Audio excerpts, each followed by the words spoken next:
บนโซเชียลแชร์คลิปแนะนำว่าหากเกียร์ออโต้มีปัญหาเช่นเริ่มลื่นหรือเกียร์ไม่เข้าให้ลองเปลี่ยนน้ำมันแบบฟลัชชิ่งหรือการเปลี่ยนถ่ายน้ำมันเกียร์ทั้งระบบจะได้ไม่ต้องยกเกียร์ใหม่เสียเงินเป็นหมื่น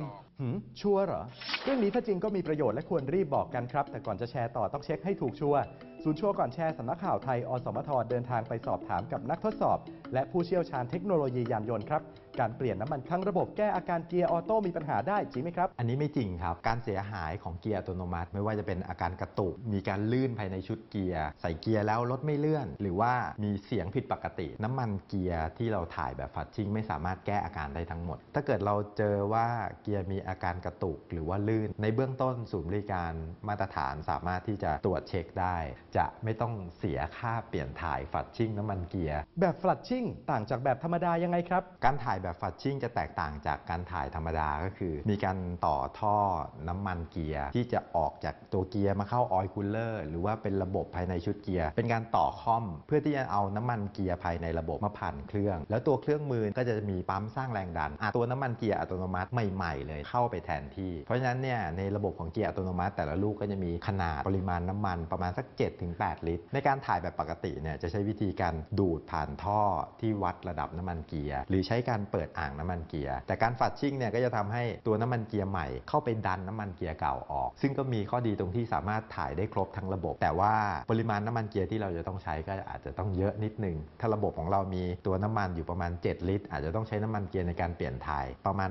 9-10 ลิตรก็จะมีค่าใช้จ่ายที่สูงกว่าปกติแม้การถ่ายแบบฟลัชชิ่งจะช่วยยืดอายุของเกียร์ได้แต่หากทำผิดวิธีก็อาจจะเกิดความเสียหายได้นะครับสิ่งที่จะต้องระมัดระวังก็คือแรงดันที่จะใช้จากตัวเครื่องกับชุดเกียร์ในรถของเราในรถแต่ละรุ่นมีแรงดันแตกต่างกันการใช้เครื่องโดยที่ส่วนใหญ่แล้วไม่ค่อยตั้งแรงดันกันแรงดันของน้ำมันเกียร์ที่อัดเข้าไปสูงมากเกินไปอาจจะไปผ่านชุดท่อทางแล้วก็ไปผลักดันเอาชิ้นส่วนเศษสกปรกจากการสึกหรอปกติเข้าไปอุดตันในชุดวาล์วควบคุมของเกียร์อัตโนมัติได้แบบนั้นเกิดความเสียหายขนาดใหญ่เลยครับเพราะว่าคุณจะต้องถอดรื้อชุดเกียร์ถอดชุดวาล์วออกมาแล้วก็แก้ไขหรืออาจจะทำให้เกิดการสึกหรอในระยะยาวจริงๆแล้วการเปลี่ยนควรใช้แบบไหนดีครับตามมาตรฐานของทางศูนย์บริการเนี่ยแนะนำเปลี่ยนถ่ายโดยที่ดูดน้ำมันเกียร์ออกจากก้นอ่างอาจจะดูดได้ประมาณสัก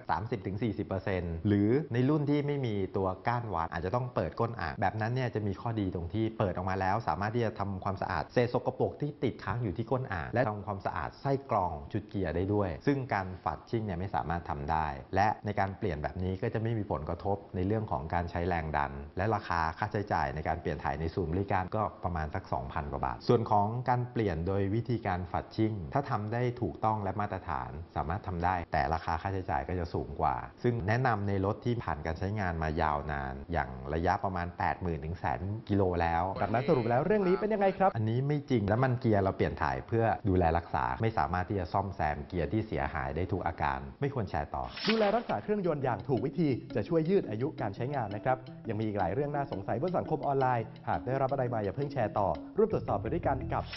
ชัวร์ก่อนแชร์พวกเราชาวโซเชียลต้องมีสติอย่าแชร์แค่สนุกเพราะจะทำให้แตกตื่นสนับสนุนโดยกองทุนพัฒนาสื่อปลอดภัยและสร้างสรรค์